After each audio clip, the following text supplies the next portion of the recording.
preamble of the Constitution created, and how did the New Deal reinterpret the meaning of the words general welfare?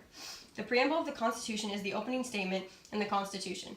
The preamble explains the reasons why the framers of the Constitution made our government a republic.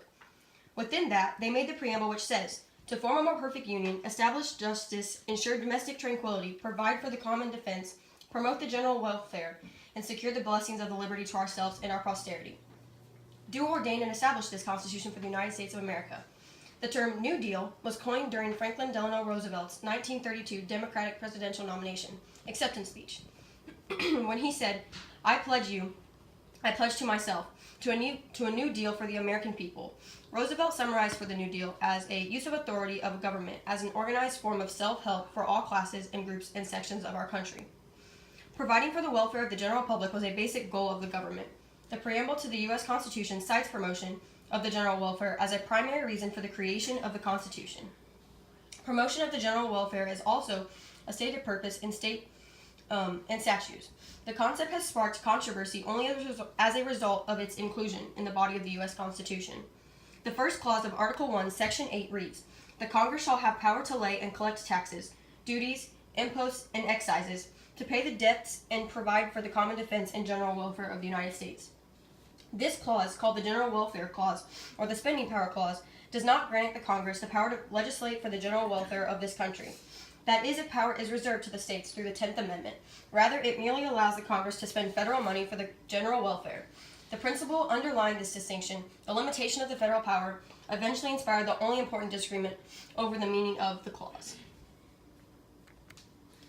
What has been the tension between liberty and order that has traced its history from the time of the rise of the Federalists to the rise of the Tenthers in more modern times? Before answering this question, you need to know the basics about what this question is asking. Federalists are people who advocate or support a system of government in which several states unite under a central authority. Anti-Federalists, or Tenthers, refer to a movement that opposed the creation of a stronger U.S. federal government and which later opposed the ratification of the 1787 Constitution. The previous Constitution, called the Articles of Confederation, gave state governments more authority. The 10th Amendment states that the power is not delegated to the United States by the Constitution, nor prohibited by it to the states, are reserved to the states respectively or to the people. Now, to answer this question, the tension between the two has been the constant battle over what the federal government should and should not have control over, and whether the United States government has too much or too little power. The Tenthers, or the Anti-Federalists, believe that the local government should have control over what happens in their state and that the federal government should not hold these powers. In other words, they believe in the 10th Amendment wholeheartedly. Because of the different beliefs of the two groups, it has caused constant tension ever since we first split into parties in the first place, which President George Washington warned against. For example, there have been instances where the government has done an executive order, like when they made gay marriage legal or when they formed DACA. This outraged the Tenthers due to it being technically unconstitutional, and it goes against our 10th Amendment rights. How has our system of government evolved to balance the demands of faith and the demands of equality throughout our history? The government passed a law stating that homosexual couples now have the right to marry each other. This is nothing that the Constitution says that the national government should have control over. The decision should have been left to the states, but it wasn't. The government has evolved to balance out faith and equality. The Equality Act protects people from discrimination. Some cases that deal with the Equality Act is the Dred Scott versus Stanford that dealt with slavery. In the Dred Scott versus Stanford case, a man had served his time as a slave and he was going back to his home, and they got him and told him he was not a free man, but he had served his time, and they took him to court, and then they could not decide if his case should go to the Supreme Court or state courts. Religious Freedom Restoration Act. The Religious Freedom Restoration Act gives people the right to practice whatever religion they want. Some cases that deal with the Religious Freedom Act is the Hobby Lobby versus Burnwell. In this case, the argument was if the employee should have to pay for the employee's abortion, and because the company was a family-owned business that does not support things like that. They did not have to pay it.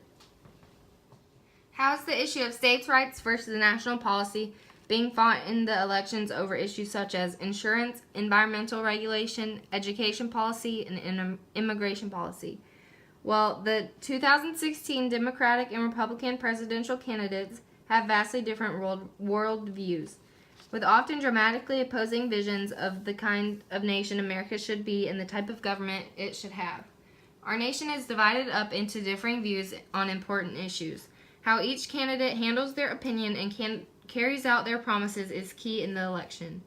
In regards to the issue of environmental regulation or climate control, Hillary Clinton plans to propose to make the U.S. a clean energy superpower by implementing Obama's carbon reduction plan. She also plans to enforce the installation of 500 million solar panels. Donald Trump has a less enthusiastic take on climate control. He has said that it is a hoax and it is made up. However, his plan is still to renegotiate President Obama's carbon reduction strategy, revive coal mining and other carbon-intensive industries, and abolish what he calls the Totalitarian Environmental Protection Agency. Pertaining to the topic of education policy, Clinton is now calling to eliminate tuition at in-state public colleges and universities for families with incomes below $125,000. Her plan also includes a 3-month moratorium on federal student loan repayment and the restoration of year-round Pell Grant funding, a federal program for students with financial need. As you can tell, her mission is favoring those of the lower class and leaves those in the middle and upper class in the dust. This issue is not very high in importance on President Trump's list. He has said very little concerning the topic of education, although he has acknowledged the rising cost of higher education and said that he wants to help people struggling with student loan debt, but has not given specific examples.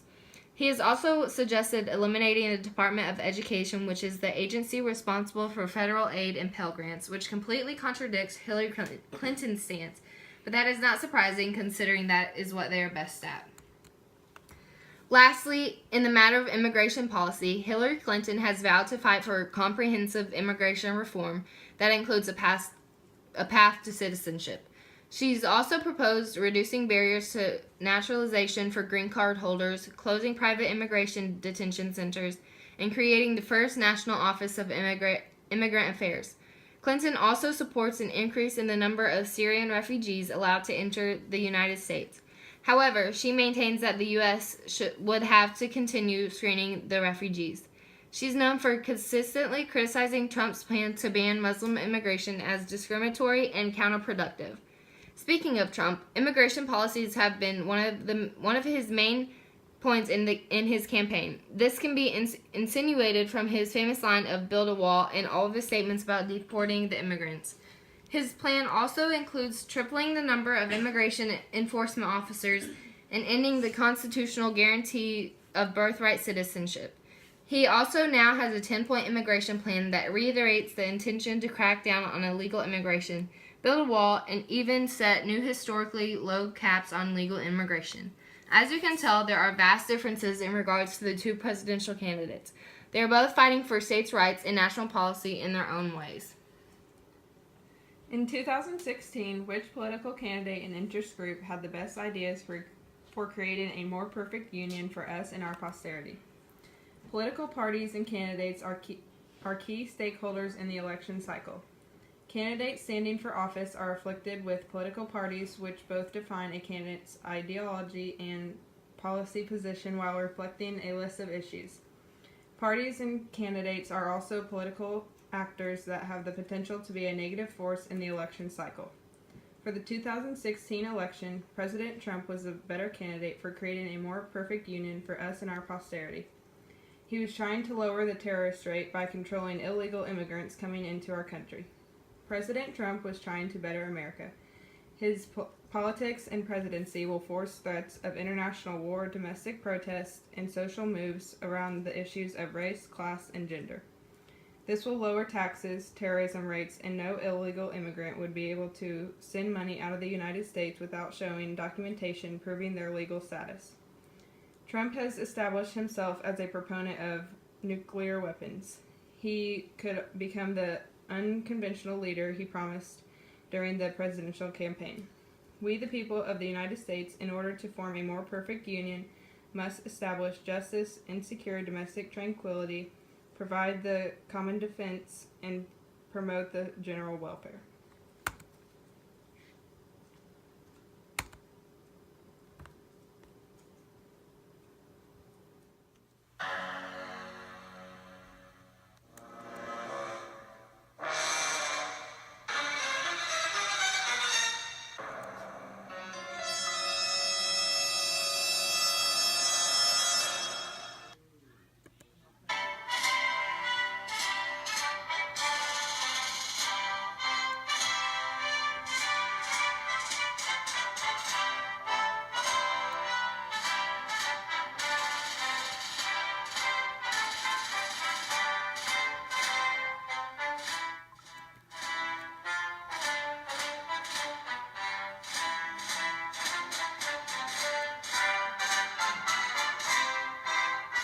Make America great again.